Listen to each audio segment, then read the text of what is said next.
say this once.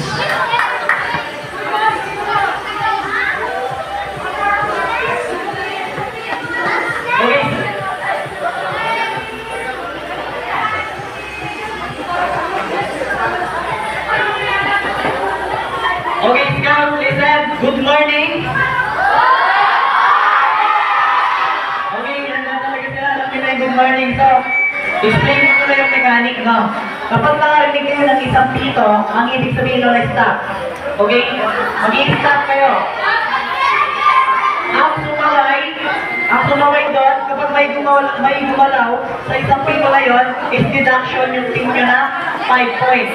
And then, mag-continue lang kayo kapag nakarinig kayo na dalawang pito. Ginawa nyo na yan last year. Ngayon, yung blue team, pupunta muna doon sa may code. Yun yung first station nyo. Doon kayo mag-start. And then, the yellow team, pupunta kayo doon sa Riddle, doon sa room ng grade 12. And then, yung green team naman, dito sa itlog.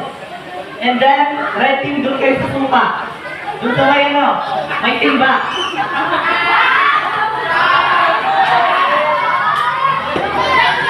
Ganito yung mangyayari mo. Kailangan mabilisan ng oras.